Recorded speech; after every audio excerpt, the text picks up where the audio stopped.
नमस्कार दोस्तों, मैं भूपेंद्र सिंह तोमर और आप देख रहे हैं हेलो इंडिया टीवी।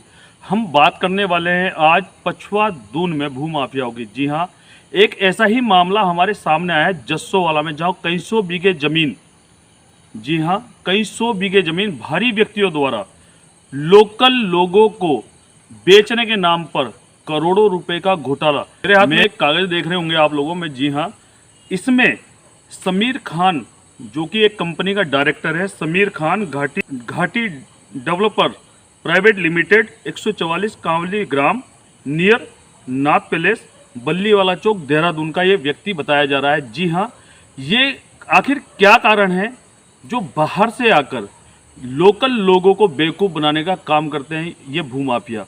इसमें कहीं ना कहीं लैंड जिहाद का भी उन्होंने जिक्र किया, क्योंकि ये जो समीर खान है ये बाहर का रहने वाला है और इसके पीछे रसूखदार लोगों का भी हाथ है। क्योंकि जब बात हुई तो उसने ये बताया कि कांग्रेस में इनकी जो माता हैं वो किसी अच्छे पद पर हैं और उन्हीं का डर दिखाकर ये लोगों से काफ़ी मोटी रकम वसूलता है।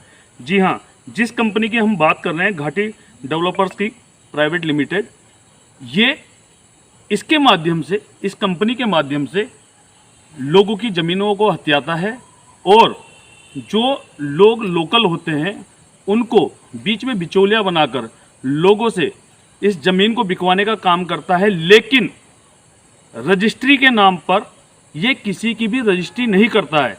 अभी तक जितने लोग इसके चंगुल में आए हैं, सब जो बिचौलिए होते हैं, ज़मीन दिलवाते हैं, उनके पीछे पड़े हुए हैं। उनके पास ये कोर्ट के नोटिस भी गए हैं।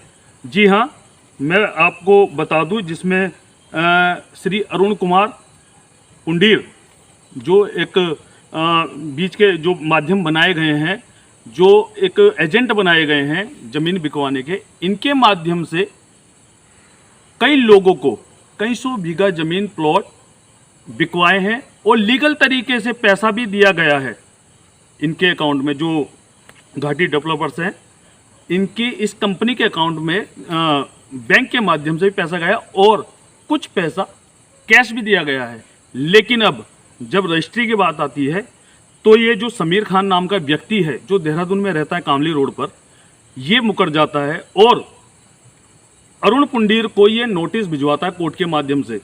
लेकिन क्या कारण है कि बाहरी प्रदेशों से आए हुए, इसमें एक डिम्पल चौधरी का भी नाम सामने आ रहा है, जो जस्सोवाला का रहने वाला है। जी हम आपको बता दें, पहले भी डिम्पल चौधरी की ज़मीन पर MDDA ने बुलडोजर चलाया था, लेकिन तब भी ये ऐसे भूमाफिया रुकने का नाम नहीं ले रहे हैं। आइए सुनवाते हैं हम ये जो अरुण पुंडीर हैं, इनकी जुबानी। मैं भूपेंद्र सिंह तोमर, विकास नगर से, हेलो इंडिया टीवी के लिए। तो इन्होंने कहा कि आप अपने नाम उठाओ और अपने नाम रजिस्ट्री करके इन्हें आगे छोटे छोटे टुकड़ों में करो। तो मैंने बोला इन्हें, मैं तो इस काम को नहीं कर सकता, मैं इतना पैसा कहाँ से लाऊं। इसके बाद इन्होंने उलझाना चालू कर दिया और उलझाते अब 2023 आ गया है। ना उनका पैसा लौटा रहे हैं, ना मेरे से कोई बात कर रहे हैं। मैंने एक इन्हें लेटर दिया है, उसका भी कोई जवाब नहीं दे रहे हैं। अब मेरे पास कोई चारा नहीं है। लेटर में कुछ बिंदु आपने लिखे हो, बिंदु का आपने जवाब मांगा है। बिल्कुल। तो किस तरह के बिंदु है, तो थोड़ा सा बताएंगे। मैंने उनसे यही पूछा है कि आप जो इसे चला रहे हो, आप सही तरीके से चला रहे हो, आप ये क्या कर रहे हो लोगों के साथ, ये वो बताए। इसमें कोटी जी, क्या हो रहा है पछवा दून में? जमीनों के नाम पर पैसे भी ले जा रहे थे, जमीन भी नहीं ले जा रहे, ना पैसे वापस किए जा रहे हैं। किस तरह का मामला है? देखिए, ये ठीक है, प्रथम दृष्टया सीधा सीधा दिखाई दे रहा है, ये धोखाधड़ी का मामला है।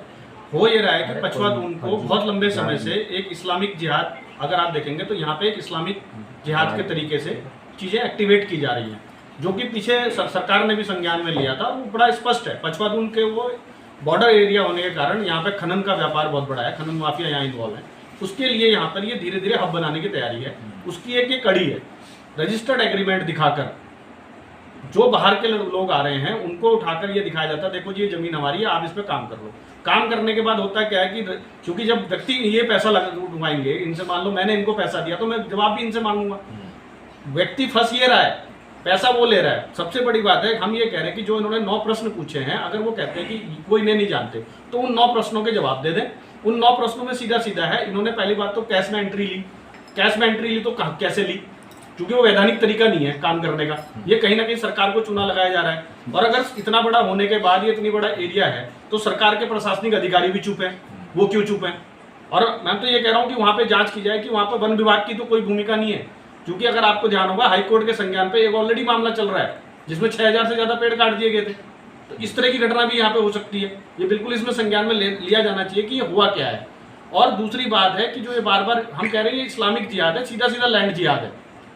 यहाँ पर क्योंकि इलीगल तरीके से ढाकी में भी इन्होंने 350-400 बीघा जमीन जो इकट्ठी की हुई है, वो इन्हीं का नाम आ रहा है इसी व्यक्ति का कि उसने की हुई है।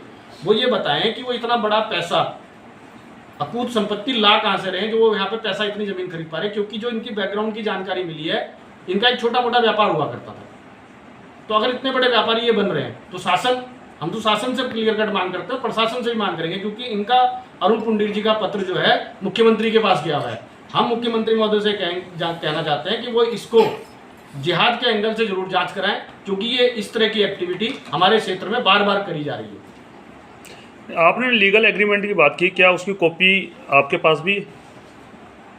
नहीं, लीगल एग्रीमेंट जो इनको दिखाया गया था, जी दिखाया गया ना इनको, कॉपी तो इनके साथ तो की नहीं गई। क्योंकि वो तो भूमि स्वामी और उसके बीच में हुआ है, समीर खान घाटी डेवलपर के बीच में। जी, इनसे तो ये कहा गया कि आप हमारे बीच में बिहाफ में बेचो। एक तरीके से आप बिचौलिया समझ सकते हैं। इनको बिचौलिया बना के ये कहा गया कि आप बेचो और हम जमीन की रजिस्ट्री सीधे करेंगे।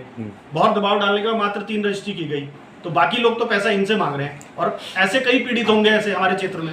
नहीं, बेचने से पहले अगर ज़मीन की रजिस्ट्री से पहले एक एग्रीमेंट होता है। अगर आपने पैसा, आपका पैसा गया है तो उसका एग्रीमेंट भी तो करवाया होगा उन्होंने। उस व्यक्ति जो व्यक्ति खरीदने वाले हैं, जिनका अगर जो देखेंगे, जो इनको नोटिस भेज रहे हैं, उन्होंने डायरेक्ट उनके अकाउंट में डाला है। मान लो मैं जमीन खरीद रहा हूँ तो मैंने डायरेक्ट घाटी डेवलपर के अकाउंट में डाला। वो बात उसने मेंशन की है, जो नोटिस इनको दिया गया उसमें उसने मेंशन किया है कि आपके कहने पे, इनके कहने पे उसने घाटी डेवलपर को 67,35,000 रुपए दिए हैं। तो या तो अगर घाटी डेवलपर ये कह रहा है कि उसके पास पैसे आए हैं, लीगल एंट्री है, तो वो ये बताए उसने इसके एवज में उसे दिया क्या, और नहीं दिया तो क्यों नहीं दिया। और अगर उसने एंट्री वापस करी हो तो दिखाए कहाँ वापस करी है। मैं कह रहा हूँ अगर ये गलत है तो एंट्री वापस दिखाए ना। इन्हीं बातों का जवाब ये मांग रहे हैं। और ये सारा वैधानिक रूप से नहीं हुआ है। शासन से हम ये कह रहे हैं कि अगर इसमें वैधानिक रूप से काम नहीं हुआ है तो इस व्यक्ति पे और इस जैसे अनेकों व्यक्तियों पे कार्रवाई होनी चाहिए। ठीक गया, क्या नाम का खुलासा करेंगे आप? अभी 20-25 लोग हैं। नाम तो मैं आपको लिखित रूप में दे दूंगा, कोई दिक्कत नहीं है जी। मैंने लेटर में एक डिम्पल चौधरी का नाम अभी आपने लिया है, क्योंकि ये खुद भी प्रॉपर्टी डीलर है एक जस्सोवाला से। जी, रोहित चौधरी करके नाम है इनका जी। तो इनसे भी एक एंट्री गई थी, तो इन्होंने इनकी एंट्री वापस कर दी है।